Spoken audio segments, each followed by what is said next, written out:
The media for the last few days is saturated with talk of the New Delhi summit, the geopolitics, and the Russia's historic friendship with India. That's noise. The real question for you and I isn't about diplomacy, it's about capital. And you don't watch The Hegemonomist for diplomatic fluff. You are here to know what is the investment opportunity and the risk for me. So let's skip this background music.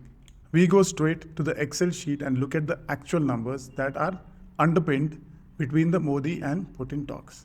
Let's see where the money flows and what are the risks here. Let's look at the FY 2025 numbers that were sitting on the table during the summit. India to Russia exports, $4.9 billion. Russia to India imports, $63.8 billion. So picture this. You go to a restaurant with a friend. You pay for his meal, his drinks, his dessert, and when the bill comes, he puts exactly 7% of the total on the table and says, bro, we're besties.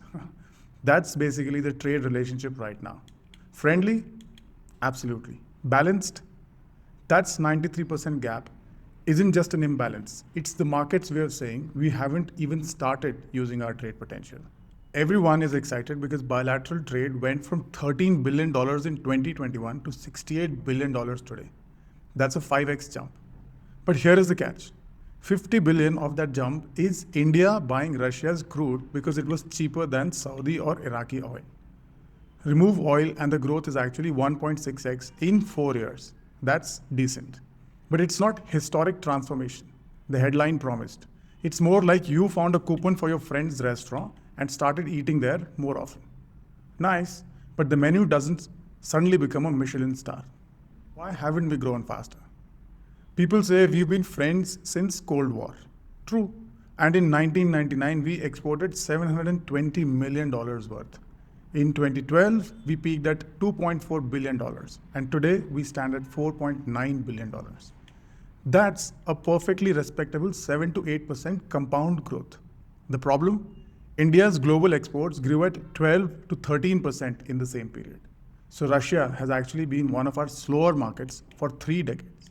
It's like that loyal customer who comes to your coffee shop every single day and always orders the 30 rupee filter coffee while everybody else has discovered cold brew and avocado taste. So let's talk about the 3 real bottlenecks. Payments. Right now, settling a $10 million deal can take 45 days and cost the trader 3 to 4% extra. That's like your financial plumbing charging you 40,000 rupees just to send money to your cousin in the next state. It's a solvable engineering problem, but as of today, not yet solved. Logistics. Shipping a container, Mumbai to Moscow still costs 30 to 40% more than Shanghai to Moscow. Ink scanned, Chennai, and Vladivostok corridors are coming, but they are still in the beta version phase. It's like waiting for the metro line that's been opening next year since before COVID. Paperwork and certifications. To sell Indian shrimp and medicines, you need separate Russian approvals that can take 18 to 24 months. That's a massive regulatory lag. Means by the time you're ready to sell, the competition has already taken the shelf space. It's like Domino's making you fill a 47-page form and telling you to come back in 2027 to buy a pizza. Before we talk about what works, let's address the elephant in the global room. Geopolitics. For a capital preservation analyst, sometimes your biggest asset isn't cash. It's optionality and leverage. Let's understand why this is so critical right now. Because the current global crisis is the catalyst that is forcing both New Delhi and Moscow to finally solve those old systematic bottlenecks we just discussed. Right now, India offers Russia something Moscow desperately needs and cannot buy with oil: market access and diplomatic legitimacy. Global diplomatic connect. While Russia is sanctioned, India is a credible bridge to the global market. Our network is the most open channel for Russian banks and companies to transact and maintain access to the US, EU, and the Asian markets. Diversification from the West. This is India's chance for national strategic capital preservation. We structurally diverse key supply chains, defense, energy, tech, away from a single dependence on the West, ensuring no single geopolitical crisis can shut down our economy. Catalyst for a new world order. Using reliable non-dollar trade and Russian technology to boost manufacturing, we are subtly but powerfully recalibrating the global power balance. We use our diplomatic strength to secure our economic future, and that is the real hedge fund play. So what actually works brilliantly? Two things work like a Swiss watch. Defense co-production. The BrahMos missile is already a $8 billion export success. Crucially, it's not just buying, it's joint design, joint manufacturing, and true technology transfer.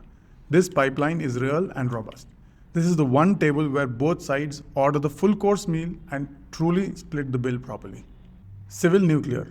6 1,000 megawatt reactors at Kudankulam. Russia transfers the entire fuel cycle, making it deep strategic asset. And here is the analyst's takeaway. The electricity cost is genuinely 25 to 30% cheaper than competing French or American options.